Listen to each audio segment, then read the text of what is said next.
It's 8:30. Can we call the meeting to order, please? Roll call. John Regheimer. Here. Stacy Hessel. Here. Tom Duffy. Here. Steve Kariainen. Here. Randy Newman. You have a quorum. Pledge allegiance. The United States of America, and to the republic for which it stands, one nation, under God, indivisible, with liberty and justice for all. The meeting, certification of compliance with the open meeting law, please.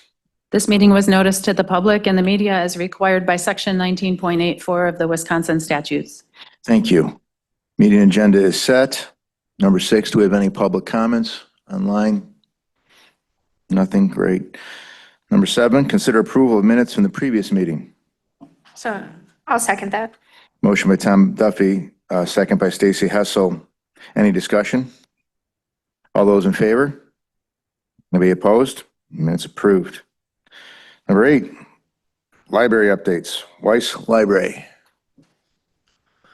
I'll say a little piece here. Each committee meeting this month, we are looking at preliminary budget requests and strategic planning areas of focus. I'm asking, if appropriate, departments and other outside organizations to just kind of go through their budget request.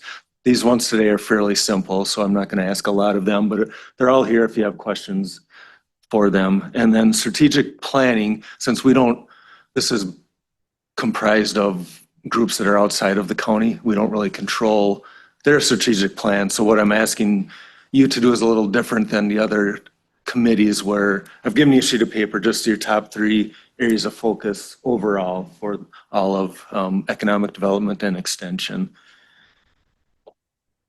So first, we're going to look at Weiss Library. There is a packet in front of you that they're in order, so try not to mix them up. So each of the groups that this committee oversees, their requests are here. For Sherman and Ruth Weiss, they're asking for a little bit of an increase this year. We've typically given them $200,000 for the last few years.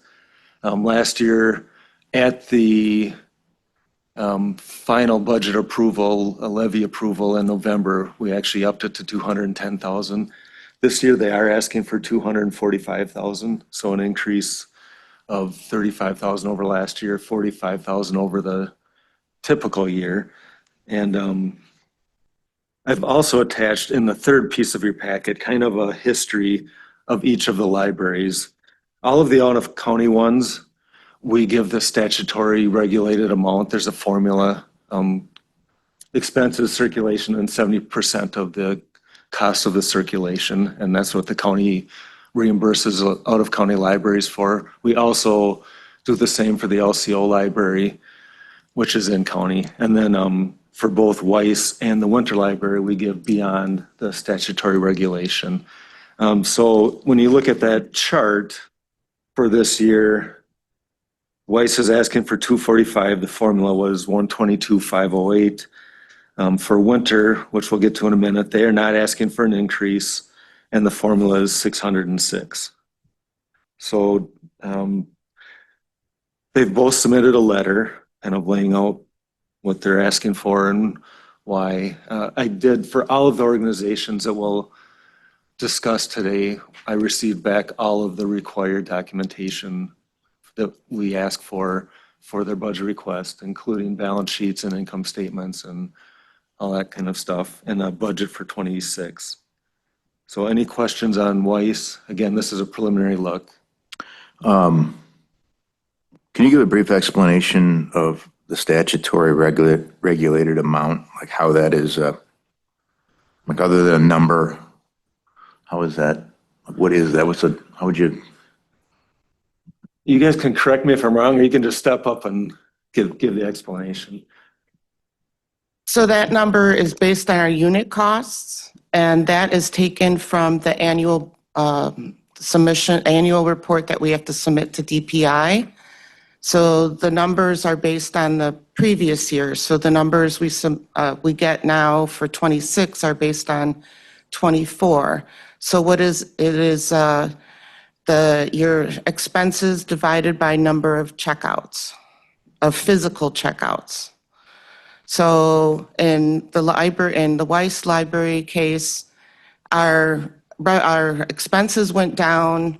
I had no assistant director for 3 months, no cleaning crew for more than 3 months, and other little things. Our expenses went down. Our number of checkouts actually increased in '24.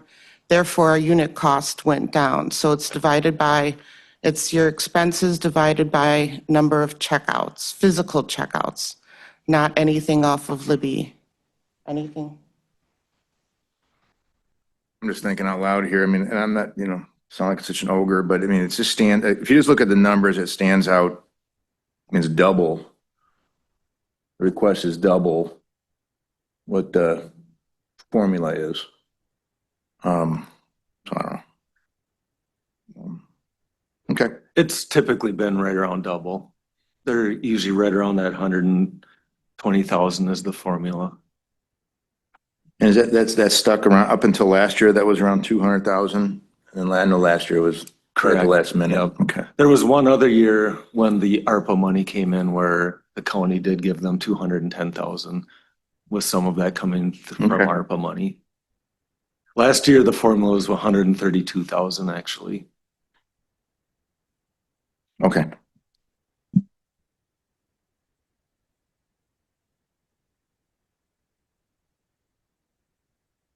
Any other questions on that one? Then moving on to winter, it's kind of talked about it a little bit, but there again have attached their request of maintaining their 78,253, which has been the same for a few years now. I think probably 4 years. This would be the 4th year, yeah. That is their formula amount. That would be the required. Correct, yep.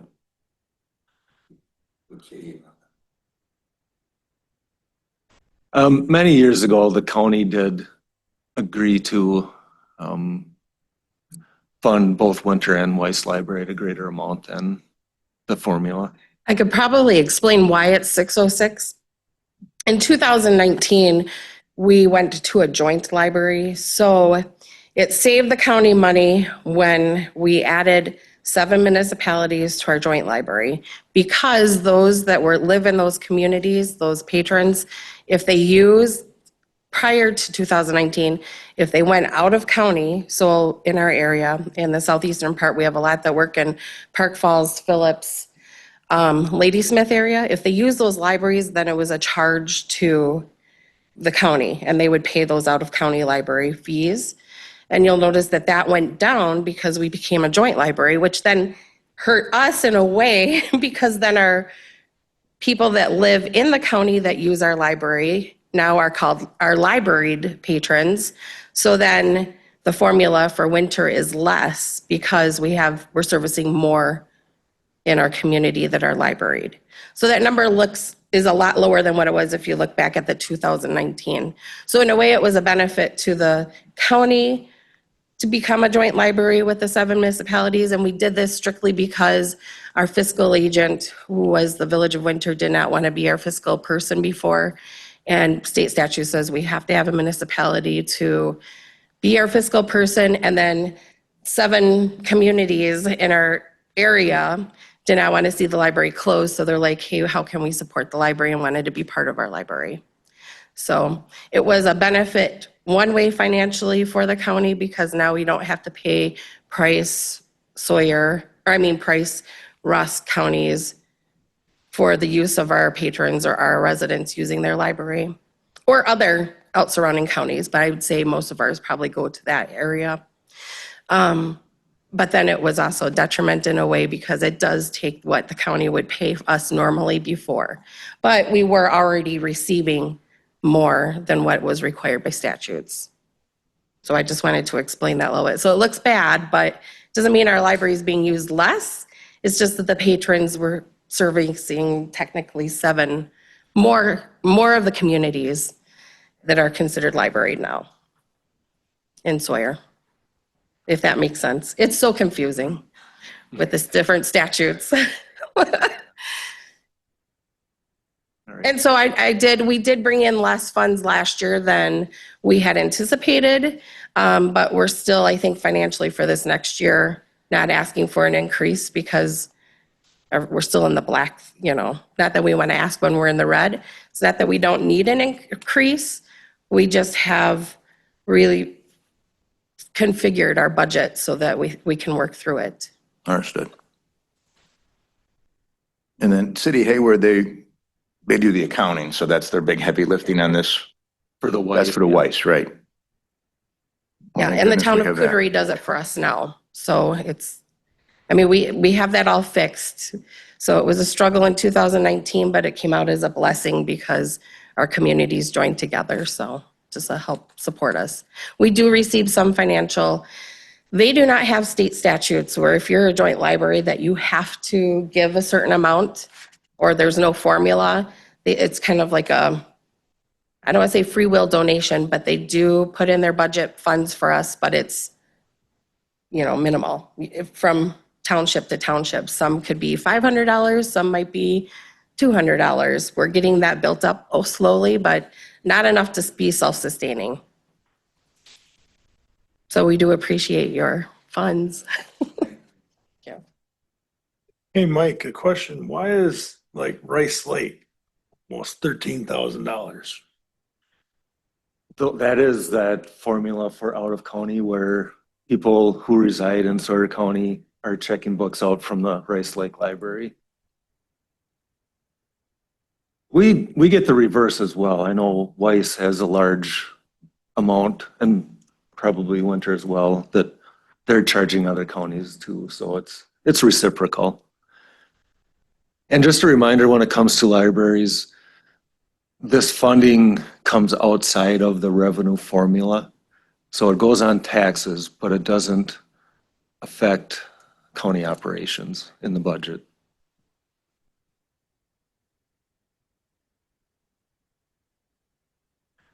Any other questions with libraries?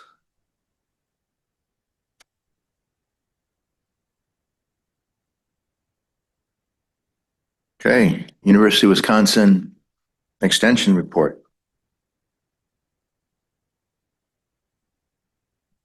You can go first.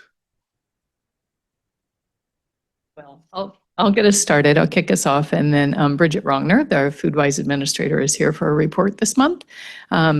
But I'll give you a couple other updates. I know every month I update you a little bit about Kevin's position, and so it's still in the hopper. It's not posted yet. We are still hoping that the dean will approve it. With our own budget cuts, we're being pretty intentional about when we're hiring and for what positions we're hiring. So I'm waiting to hear back about approval for that position. Also, I think that in your packet, the clean sweep information was shared from Ariga in particular, but I have a few copies if anyone wanted a printed copy as well. What's added is the e-recycling collection. That doesn't happen at every clean sweep, but Sawyer County was picked for that to happen this year. And so that's coming up, and she wanted to make sure that you had that information too. So I'll come back to talk about budgets, but in the meantime, I'll let Bridget maybe give you her presentation for FoodWise. Just as a reminder, this is the opportunity for you to learn a little bit more about what FoodWise has been doing in your community and how the funding has been cut. And we want to make sure that you can answer questions from your constituents about what that means and the support that has been here. So.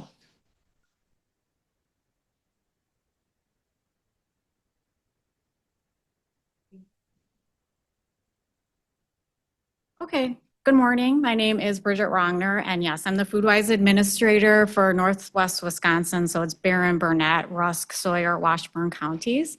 And go ahead, you can advance the next slide. So FoodWise has been in Sawyer County since, well, before that it was Wisconsin Nutrition Education Program since about 1989. And we're part of the UW-Madison, but we are funded through USDA funds. So We are a program that has supported people experiencing limited income with evidence-based strategies and curricula that uplift local strengths alongside university resources for healthy communities. So as Lori mentioned, and I think it's been discussed before, the funding, the SNAP-Ed funding that was part of the federal budget was cut. And so our funding is eliminated. The funding will end September 30th at the end of the fiscal year. So we will no longer be a part of Extension in Sawyer County. And so right now we're just working with our community partners and kind of winding down the programming that we're doing and some of the policy, system, and environment initiatives we had started. This is just to capture sort of the reason we had established some of the programming in Sawyer County. We really focused on those communities that had barriers in place, and we're trying to reduce some of those barriers. Access to healthy food, local food, we really focused on as well. So we did a lot of data collection around poverty rates, especially the children. We focused a lot on the children in schools in the community, families. Another really area we focused on, especially up in Northwest Wisconsin, was our older adult population, because that is a big, significant part of our population and is projected to grow in all the statistics that are out there. You can go ahead. So Extension loves data points. So just we always had to justify sort of the reason that we were, or justify the work that we were doing. So we always had to kind of collect the results of the programming we had in place and the initiatives.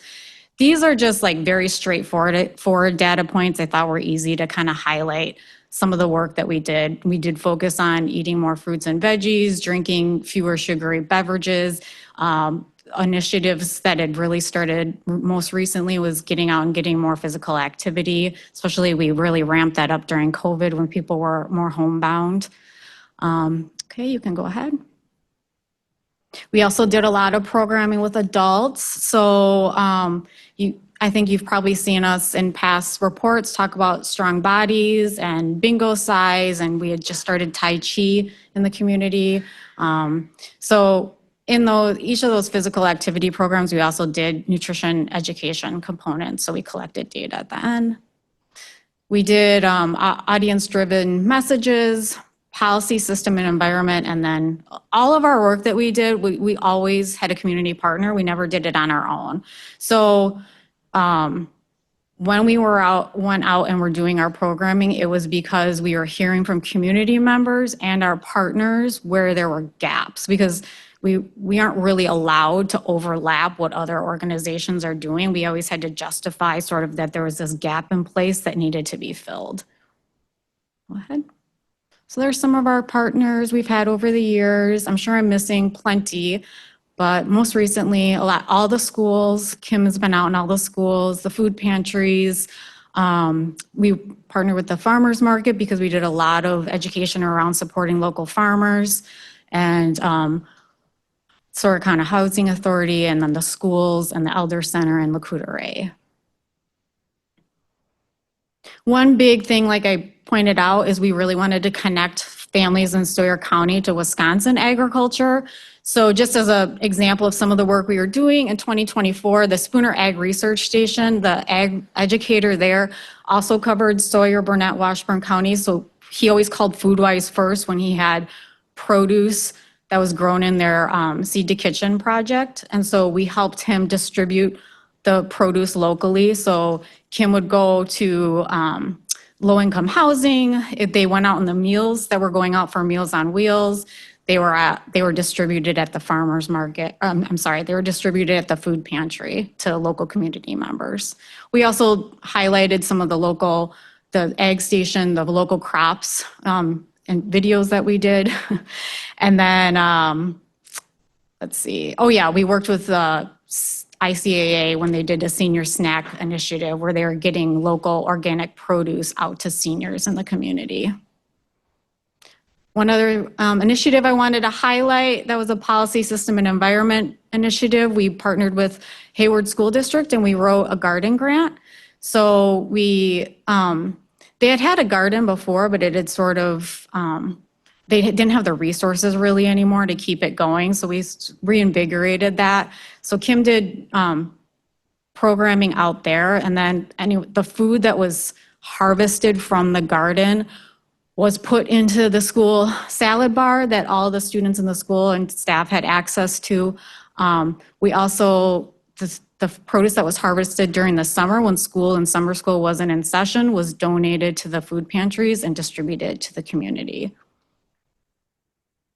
So yeah, this is some of the just direct education and community. We've been at a lot of the community events.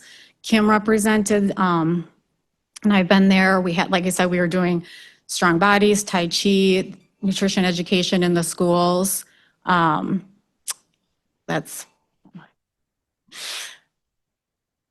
And then really the biggest reason I'm here are two things, to thank you all and to thank Kim. Kim has been in her position for 14 years. So part of the reason we've had such a deep and wide impact in the community is because partners knew Kim. They trusted her. They knew she was reliable. She's been a huge asset to the community. She was a role model in FoodWise, and she's been a wonderful asset to Sawyer County. And then lastly, I just wanted to say thank you for supporting us all these years. We are sad to be done in Sawyer County, but appreciative for the support we've had over the years. That's it. Thank you.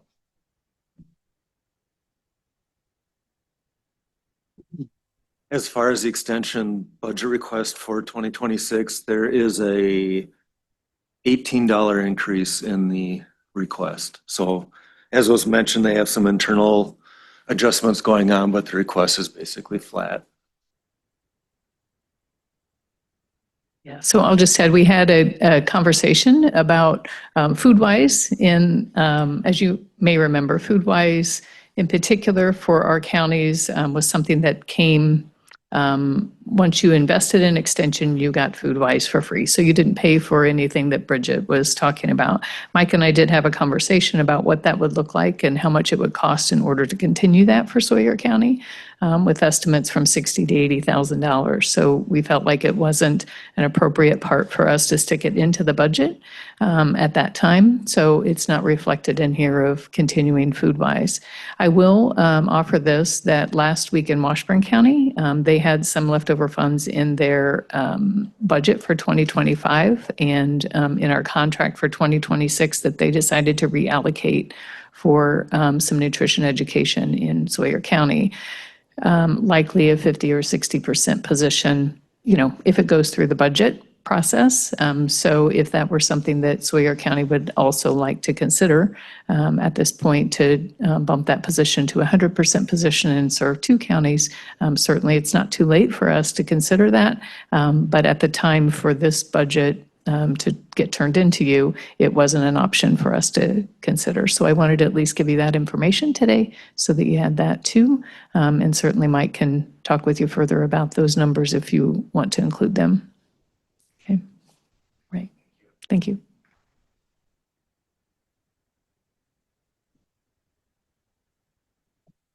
Okay, Hayward Lakes Visitors and Convention Bureau report.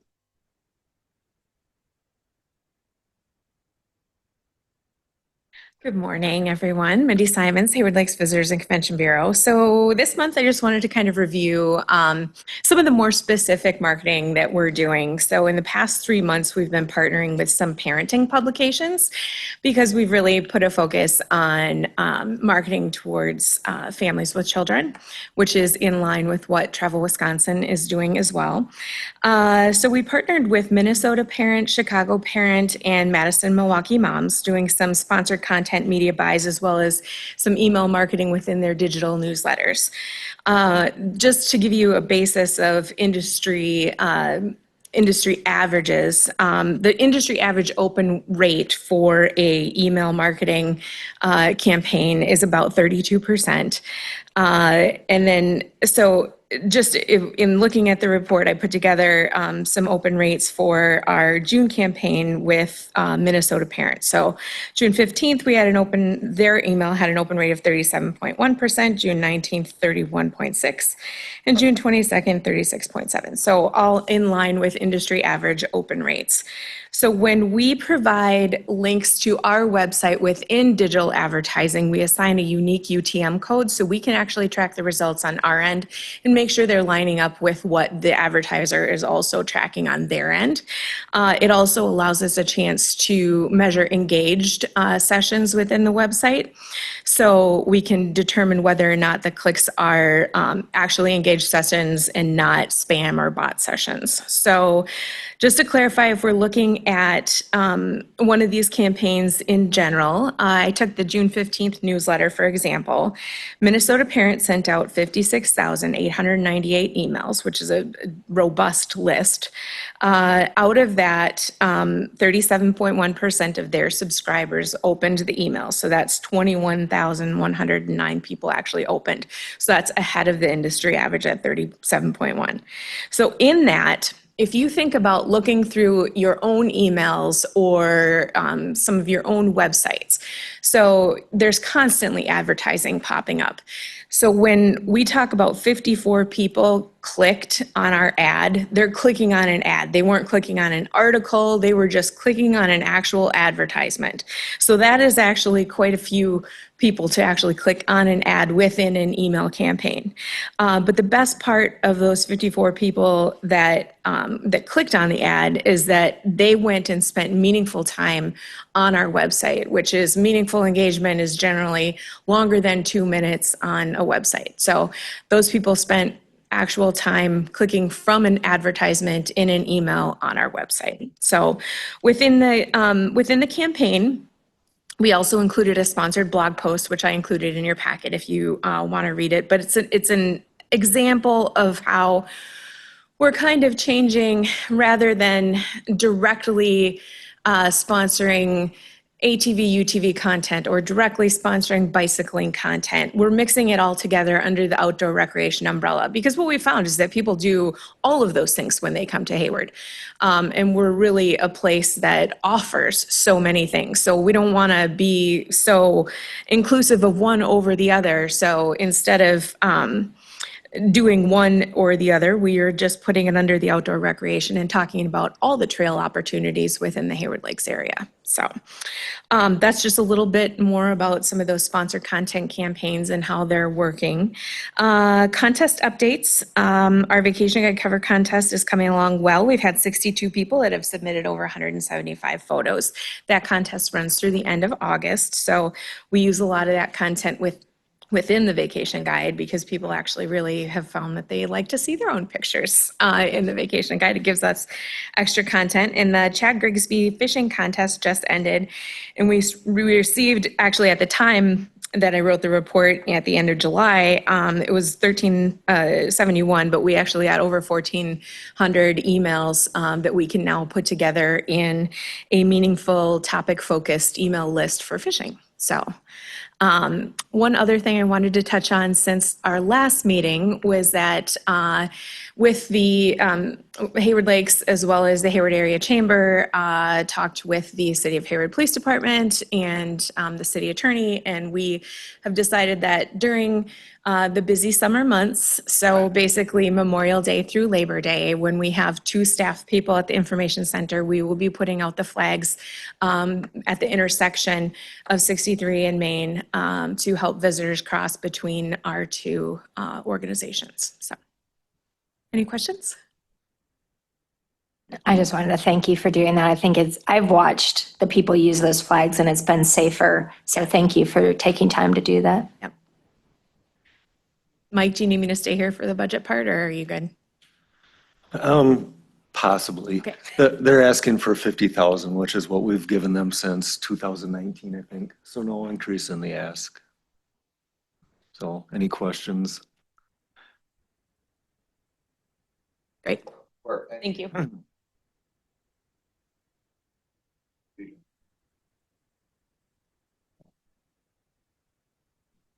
We're going to move on to 12, resolution Canadian wildfire smoke discussion and possible action. You want me to start? You can take it. Okay. This came up, talked to Mike a little while ago, but I don't know if I recall, if you all recall, I mean, I didn't think Canadian wildfire smoke was an issue up till maybe 3 years ago. I first started experiencing it. And then last year it seemed to be more, and this year it's been horrendous. Recently, we've seen some comments from some congressmen in the northern, in Minnesota and in Wisconsin, but I'm not aware of anything from our state. So I felt compelled that maybe we should at least try to do something with a resolution. And remember, a resolution is really just an opinion, suggestion. It's not law. That, you know, our our legislature, our governor, that we'd like them to have an answer, I guess, back of what we can do about it. Because if this continues going forward, if it hasn't affected tourism, I think it will eventually. Certainly, it's a health issue. And this is about all we have in our power to do something about it. I know this has been throughout the states, been throughout the Northeast, upper Midwest, but certainly I think anybody who's been here has experienced that. And it seems to be that we have a neighbor to the north that has some issues, and pollution is coming into our side of the fence and to an unhealthy manner. So that's kind of a long way of saying what this resolution is about. So it'll be sent to the governor, the legislature, and throughout the Wisconsin, all the counties. We'll have a Wisconsin Counties Association. That I know personally, I'd like to hear an answer from our legislature and governor, what they're doing or what they can do about it to kind of have this not be the case ongoing for summers to come. What are you asking for? Financial? No, I guess I'm looking, I guess what this resolution will be looking for is awareness that they know it's a problem, and but no, there's no request in it other than we'd like to know what the action plan is that they're going to do about it, if anything. And the answer may be they're doing nothing, and then I guess we take steps from there. But I'm not aware of anything I've not seen anything from a Wisconsin standpoint of what our higher ups are doing or planning to do about it. From my perspective, I've actually bought quite a bit of wood from Canada over the years when I had a real job. It's a tough one because it's easy to blame them, and we've got some of the same problems on our West Coast for sure. And sometimes that smoke comes from our own states to the west rather than the provinces from Canada. I'm also a bit sensitive to the fact that, you know, we've accused Canada of supporting their forest products industry to the detriment of our own at times when cheaper lumber comes across. I mean, it's great if you're building a home or something, but it's not good for the industry. So there's issues from all sides, I guess, on this economically and environmentally. So I know a resolution really doesn't mean anything other than we're just raising the alarm. So I guess, but again, I don't want to be too quick to blame them for something we do here on this side of the border as well.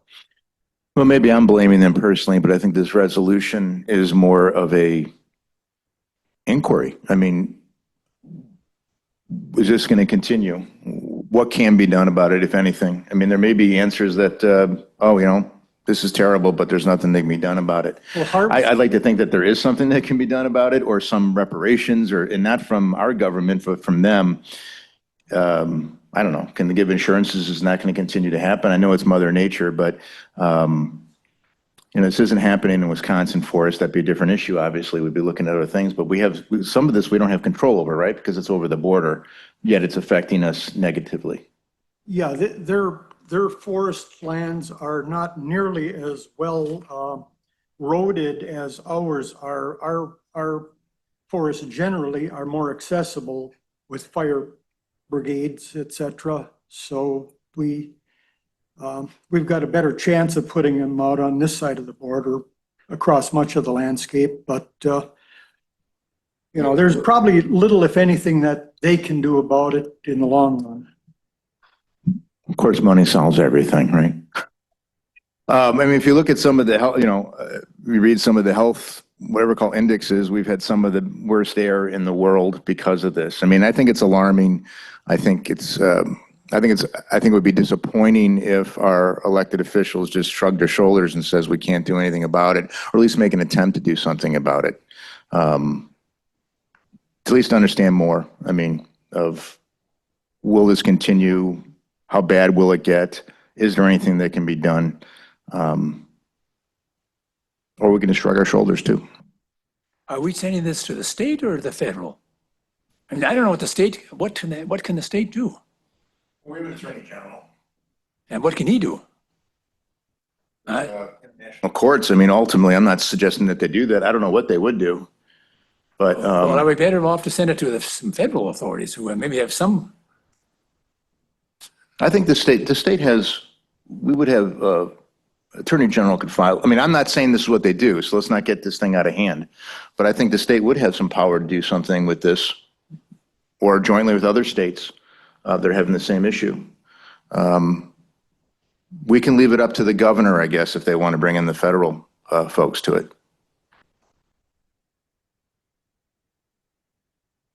Well, just to make awareness, I would like to make a motion to approve the resolution to share our opinion with WCA. I'll second that.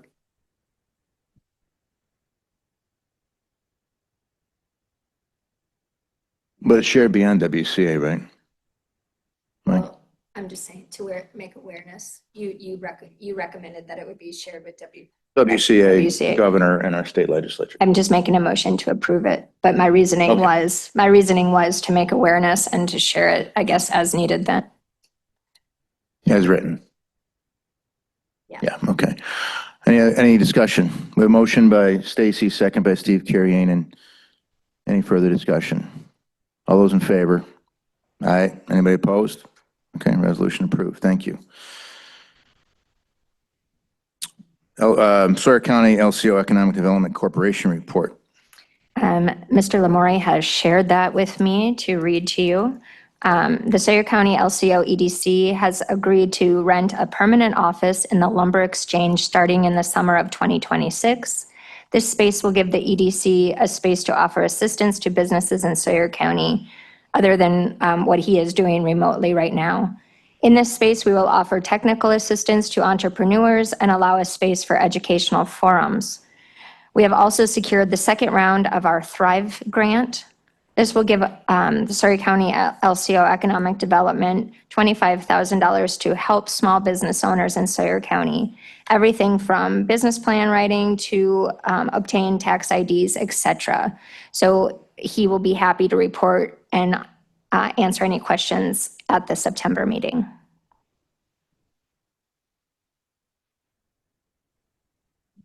Any questions? Thank you. I don't think we have a trail report. Do we have a non-motorized trail report? We do a little bit. Let's see, the Brookminer put on and sponsored the Lumberjack event this year. They had a great crowd. They had record setting on Saturday. The only negative part of it was a conflict with a powwow, and next year there'll be another conflict with a powwow. And the problem is that's controlled by the Steel Lumberjack shows. Most of these choppers and saws are all sponsored by Steel, and when Steel sets the record of where they go, that's where they go. So next year there'll be another conflict. The year after, it's been resolved. Brookminer registrations are now 7,000 plus. The Berkey crew is working on the trail with brushing and erosion control. The next trail event is going to be the trail run in September, and that's going to consist of a marathon and a half marathon and a 5K and a 10K and a relay. And it's also then a big bike race coming on Labor Day. They expect about 3,500 racers for that event. That completes my report, Mr. Chairman. Thank you. Can we back up to 13? I just want to Yeah. mention that the Sawyer County Recruiter A Economic Development Corporation is asking for the same budget request they've had the last couple of years, $30,000.